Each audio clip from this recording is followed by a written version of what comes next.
बोले शंकर भगवान की जय। नमः पार्वते पते हर हर महादेव।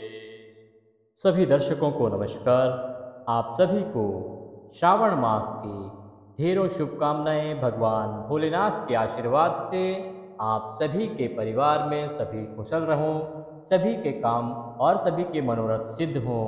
इसी कामना के साथ स्वागत है आपका। आज के इस वीडियो में हम सुनेंगे श्रावण मास महात्म्य का प्रथम अध्याय।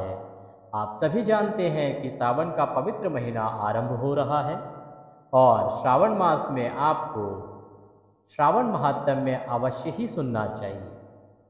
श्रावण का जो महीना है ये तो सभी जानते हैं कि ये भगवान भोलेनाथ को समर्पित है। इस समय में भगवान भोलेनाथ की जितनी आराधना की जाए, जितनी पूजा की जाए, उसका फल उतना अधिक प्राप्त होता है। यही वह महीना है, यही वह समय है जब भक्त भगवान भोलेनाथ के ऊपर जल लाकर कावड़ से जल चढ़ाते हैं। जब माताएं बहनें भगवान भोलेनाथ के सोमवार का व्रत करती हैं और भगवान भोलेनाथ और माता पार्वती अपने भक्तों की सभी इच्छाएं, सभी मनोकामनाएं पूर्ण करते हैं। इस समय में श्रावण मास महात्म्य सुनना बहुत अधिक लाभप्रद होता है। अगर आप श्रावण मास में श्रावण मास महात्म्य सुनते हैं तो उससे आपकी सभी परेशानियां दूर होती हैं। आपको भगवान भोलेनाथ का आशीर्वाद प्राप्त होता है और उनके आशीर्वाद से आपके जीवन के कष्ट दूर होते हैं और आपके जीवन में खुशियों का आगमन होता है। तो निश्चित ही आपको प्रतिदिन श्रावण मास महात्म्य सुनना चाहिए। आपका अपना चैनल देवभूमि, जो कि ज्योतिष संस्थान का अपना चैनल है, इस पर जो भी जानकारी दी जाती है, महात्म्य सुनाया जाता है, व्रत कथाएँ सुनाई जाती हैं, वो पुराण और शास्त्रों पर आधारित होती हैं। कोई भी जानकारी, कोई भी कथा और कोई भी महात्म्य गूगल आदि से कॉपी पेस्टेड नहीं होता है। तो इस चैनल पर अगर आप नए हैं तो चैनल को सब्सक्राइब कर लें ताकि आपको धर्म से संबंधित सही जानकारी समय समय पर मिलती रहे। क्योंकि चैनल को अगर आप सब्सक्राइब कर लेंगे तो कोई भी व्रत और त्यौहार आपका छूटेगा नहीं। आपका ये चैनल शास्त्रों पर आधारित जानकारी प्रत्येक व्रत और त्यौहार की समय से पहले देता है। तो इससे आपको पहले से ही वीडियो प्राप्त हो जाएगा और आप उस त्यौहार को समय से कर पाएंगे, मना पाएंगे और सही विधि से कर पाएंगे। आइए आज हम आरंभ करते हैं श्रावण मास महात्म्य का प्रथम अध्याय। आप एकाग्रचित होकर एक स्थान पर बैठ जाएं, भगवान भोलेनाथ के चरणों में मन को लगाएं और महात्म्य सुनना आरंभ करें। ये जो महात्म्य है इसमें जो वर्णन है वो सूत जी के द्वारा किया गया है। सूत जी मुनियों के पूछने पर वर्णन करते हैं कि किस प्रकार से क्या घटनाएं घटित हुई और इसकी महिमा कितनी अधिक है। किसने सर्वप्रथम भगवान भोलेनाथ से इस महिमा को सुना, उसके बाद ये किसके द्वारा किसको सुनाया गया और ईश्वर ने किस प्रकार से सनत कुमार को सुनाया और सनत कुमार द्वारा ये सूत जी को ज्ञात हुआ और सूत जी ऋषियों पर पूछने पर ये ऋषियों को बताते हैं और इसी माध्यम से सामान्य जन तक, सामान्य सनातनी तक यह पुराण पहुंचा है। आइए आरंभ करते हैं। शौनक बोले, शौनक आदि ऋषि, हे सूत, हे सूत, हे महाभाग, हे व्यास शिष्य।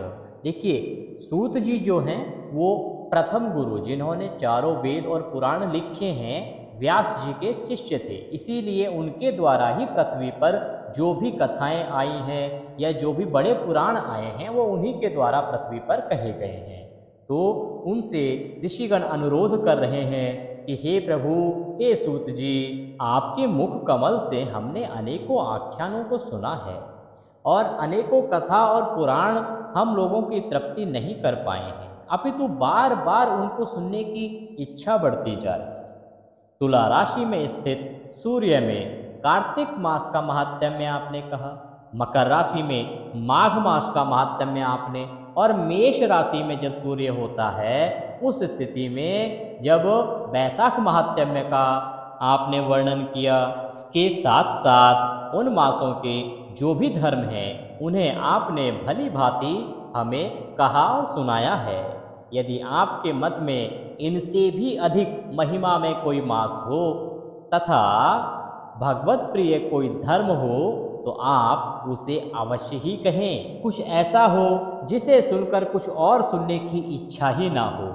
वक्ता को श्रद्धालु श्रोता के समक्ष कुछ भी छुपाना नहीं चाहिए। इसीलिए हे सूत, आप कुछ ऐसा सुनाएं जिसके बाद हमारी तृप्ति हो जाए। इस प्रकार से ऋषि जो हैं वो सूत जी से अनुरोध कर रहे हैं कि प्रभु, आपने इतने सारे आख्यान अभी तक हमें कहे हैं।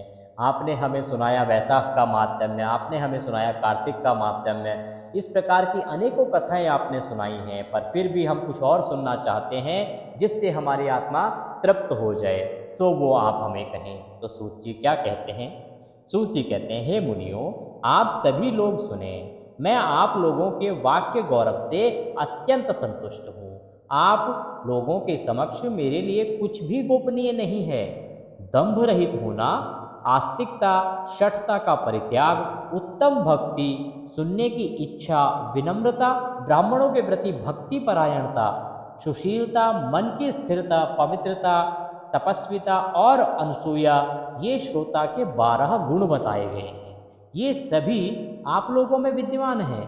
अतः मैं आप लोगों पर प्रसन्न होकर उस तत्व का वर्णन करता हूँ। इस प्रकार जब ऋषियों ने उनसे अनुरोध किया तो सूत जी ने कहा कि आप सभी इसके योग्य हैं कि आपको वो सुनना चाहिए, मैं वह बताऊं।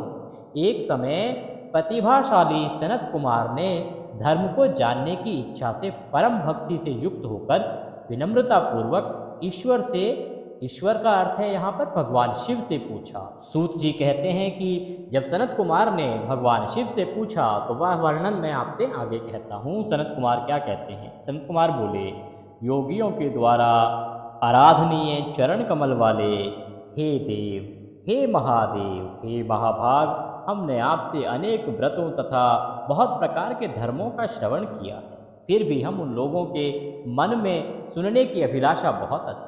हम अभी और सुनना चाहते हैं। 12 मासों में जो मास सबसे श्रेष्ठ, आपकी अत्यंत प्रीति कराने वाला है, सभी कर्मों की सिद्धि देने वाला हो, और अन्य मास में किया गया कर्म यदि इस मास में किया जाए तो वह अनंत फल प्रदान करने वाला हो, हे देव, उस मास को बताने की कृपा कीजिए। साथ ही हमारा आपसे अनुग्रह है कि उस मास के सभी कर्मों और धर्मों और त्योहारों का भी वर्णन कीजिए।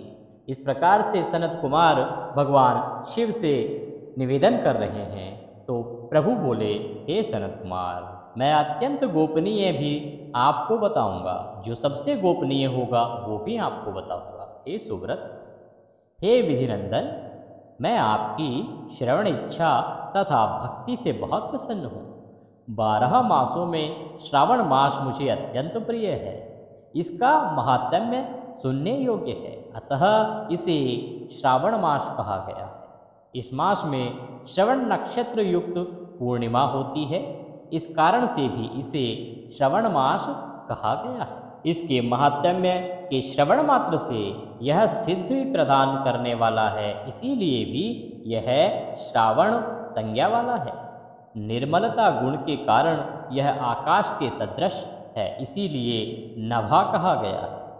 इस श्रावण मास के धर्मों की गणना करने में इस पृथ्वी में कौन समर्थ हो सकता है, जिसके फल का संपूर्ण रूप में वर्णन करने के लिए ब्रह्मा जी 4 मुख वाले हुए, जिसके फल की महिमा को देखने के लिए इंद्र 1000 नेत्रों से युक्त हुए, जिसके फल को कहने के लिए शेषनाग 2000 जिह्वाओं से संपन्न हुए। अधिक कहने से क्या प्रयोजन, इसके माध्यम को देखने और कहने में कोई भी समर्थ नहीं है। भगवान शिव कहते हैं कि श्रावण मास का जो महत्व है और इसका जो महात्म्य है, उसको कहना हर किसी के बस की बात नहीं है। ये लोग भी इसको नहीं कह पाए हैं, नहीं समझ पाए हैं। हे मुने, अन्य मास इसकी एक कला को भी प्राप्त नहीं होते। यह सभी व्रतों तथा धर्मों से युक्त है। इस महीने में एक भी दिन ऐसा नहीं है जो व्रत रहित दिखाई देता। इस माह में प्रायः सभी तिथियां व्रत युक्त हैं। भगवान शिव बताते हैं कि श्रावण का जो महीना है ये बहुत ही पवित्र है। इसका जो 1/4 भाग का जो पुण्य है वो भी बाकी मास के संपूर्ण पुण्य से अधिक होता है। इसीलिए इसमें कोई भी तिथि ऐसी नहीं है जिसका व्रत करने योग्य ना हो। इसके महात्म्य के संदर्भ में मैंने जो कहा है वह केवल प्रशंसा मात्र नहीं है। आर्तों, जिज्ञासुओं, भक्तों, अर्थ की कामना करने वाले, मोक्ष की अभिलाषा करने वाले और अपने अपने अभीष्ट की आकांक्षा रखने वाले चारों प्रकार के लोगों, ब्रह्मचर्य, गृहस्थ, वानप्रस्थ, संन्यास आश्रम वाले को इस श्रावण मास में व्रतानुष्ठान करना ही चाहिए। वो कहते हैं कि ये मास सबको देता है। आपकी इच्छा धन प्राप्ति की है, आपकी इच्छा पुत्र प्राप्ति की है, आपकी इच्छा समाज में प्रतिष्ठा प्राप्ति की है, या आपकी इच्छा अपने जीवन को संवारते हुए वैकुंठ धाम पाने की है, मुक्ति पाने की है, तो इन सभी साधनों के लिए श्रावण मास सर्वोत्तम है। सनत कुमार कहते हैं, हे भगवान, हे सत्तम, आपने जो कहा कि इस मास में सभी दिन एवं तिथियां व्रत रहित नहीं हैं, तो आप उन्हें मुझे बताएं कि किस तिथि में और किस दिन में कौन सा व्रत होता है, उस व्रत का अधिकारी कौन है, उस व्रत का फल क्या है, किस किसने उस व्रत को किया, किसके उद्यापन की विधि क्या है, प्रधान पूजन कहाँ हो और जागरण करने वाले की क्या विधि है, उसका देवता कौन है, उस देवता की पूजा कहाँ होनी चाहिए, पूजन सामग्री क्या होनी चाहिए और किस व्रत का कौन सा समय होना चाहिए। हे प्रभु, यह सब आप मुझे कृपा करके बताएं। यह मास आपको प्रिय क्यों है, किस कारण से ये पवित्र है प्रभु, इस मास में भगवान का कौन सा अवतार हुआ था, यह सभी मासों में श्रेष्ठ कैसे हुआ और इस मास में कौन कौन धर्म अनुष्ठान करने योग्य है। हे प्रभु, यह सब बताएं। आपके समक्ष मुझ अज्ञानी का प्रश्न करने में कितना ज्ञान हो सकता है, अतः आप संपूर्ण रूप से बताएं। हे कृपालुओं में मेरे पूछने के अतिरिक्त जो जो शेष रह गया हो उसे भी लोगों के उद्धार के लिए कृपा करके कहें। हो सकता है प्रभु मैं अज्ञानी हूँ, मैं कुछ बातों को नहीं पूछ पाया हूँ और आपको लगता है कि वो किसी सामान्य जन के कल्याण के लिए अच्छा हो सकता है, तो उसे भी कृपा करके बताएं। रविवार, सोमवार, भोमवार, बुधवार, बृहस्पतिवार, शुक्रवार और शनिवार के दिन जो करना चाहिए, हे विभो वह सब मुझे बताइए। आप सबके आदि में आविर्भूत हुए हैं, अतः आपको आदिदेव कहा गया है। जैसे एक की विधि बाधा से अन्य की विधि बाधा होती है, वैसे ही अन्य देवताओं के अल्प देवत्व के कारण आपको महादेव माना गया है। तीनों देवताओं का जो निवास स्थान है पीपल का वृक्ष, उसमें सबसे ऊपर आपकी स्थिति है। कल्याण रूप होने के कारण आप शिव हैं और पाप समूह को हरण करने के कारण आप हर हैं। आपके आदि देव होने में आपका शुक्ल वर्ण ही प्रधान है, अन्य वर्ण विकृत हैं। आप कर्पूर के समान गौर वर्ण के हैं, अतः आप आदिदेव हैं। गणपति के अधिष्ठान रूप 10 दल वाले मणिपुर नामक चक्र से भी ऊपर आपके अधिष्ठित होने के कारण आप ब्रह्मा तथा विष्णु के ऊपर स्थित हैं। यह आपकी प्रधानता को व्यक्त करता है प्रभु। हे देव, एकमात्र आपकी ही पूजा से पंचायतन पूजा हो जाती है, जो कि दूसरे देवता की पूजा से किसी भी तरह संभव नहीं है। आप स्वयं शिव हैं। आपकी बाईं जांघ पर शक्ति स्वरूपा दुर्गा, दाहिनी जांघ पर गणपति, आपके नेत्र में सूर्य तथा हृदय में भक्तराज भगवान श्रीहरि विराजमान हैं। अन्न के ब्रह्मा रूप होने तथा रास के विष्णु रूप होने और आपके उसका भोक्ता होने के कारण हे ईशान, आपके श्रेष्ठ तत्व में किसे संदेह हो सकता है। प्रभु, सबको विरक्ति की शिक्षा देने हेतु आप स्वयं शमशान में तथा पर्वत पर निवास करते हैं। हे प्रभु, ऐसा महर्षियों ने कहा है। जगत का संहार करने वाले हलाहल को गले में किसने धारण किया? महाप्रलय की कालाग्नि को अपने मस्तक पर धारण करने में कौन समर्थ था? संसार रूप अंधकूप में पतन के हेतु कामदेव को किसने भस्म किया? प्रभु, आप ऐसे हैं कि आपकी महिमा का वर्णन करने में कोई समर्थ नहीं है। एक तुच्छ प्राणी मैं करोड़ों जन्मों में भी आपके प्रभाव का वर्णन नहीं कर सकता। अतः हे प्रभु, आप मेरे ऊपर कृपा करके मेरे प्रश्नों को बताएं, ताकि ये जो संसार है इसमें मृत्यु लोक के सभी वासी इसका लाभ ले सकें और अपने जीवन को सही मार्ग पर ला सकें। हे प्रभु, मेरा आपसे निवेदन है कि इस संसार के कल्याण के लिए यह उत्तम विधियां और उत्तम महात्म्य कहिए।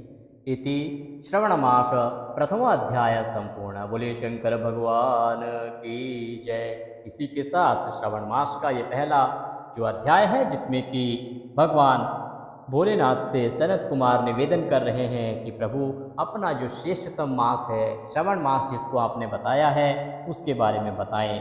यहाँ पर पहले दिन का महात्म्य समाप्त होता है। दूसरे दिन के महात्म्य में हम सुनेंगे कि आगे किस प्रकार से भगवान भोलेनाथ क्या बताते हैं और आगे क्या वृतांत आता है। आज के इस वीडियो में अभी के लिए इतना ही। वीडियो अच्छा लगे तो उसे लाइक अवश्य करें। कमेंट बॉक्स में सुनते हुए जय भोलेनाथ ओम नमः शिवाय लिखना ना भूलें। आप कमेंट बॉक्स में ओम नमः शिवाय जय भोलेनाथ लिखेंगे तो भगवान भोलेनाथ के आशीर्वाद से आपके दिन में अवश्य ही कुछ अच्छी खबरें आपको प्राप्त होंगी और आपका दिन अच्छा रहेगा, शुभ रहेगा। एक और बात आपको बताना चाहते हैं कि आपके चैनल देवभूमि पर श्रावण मास में अन्य कथाएं भी प्रतिदिन आपको सुनाई जा रही हैं, तो उन कथाओं को सुनना भी ना भूलें। आपको श्रावण मास में शिव महापुराण भी यहाँ पर सुनाया जा रहा है, तो उसका भी आप आनंद लें और भगवान का आशीर्वाद प्राप्त करें। भगवान भोलेनाथ आप सभी का कल्याण करें, इसी कामना के साथ अभी आपसे लेते हैं विदा। अगली वीडियो में दूसरे अध्याय के साथ फिर होगी आपसे मुलाकात। तब तक के लिए जय भोलेनाथ।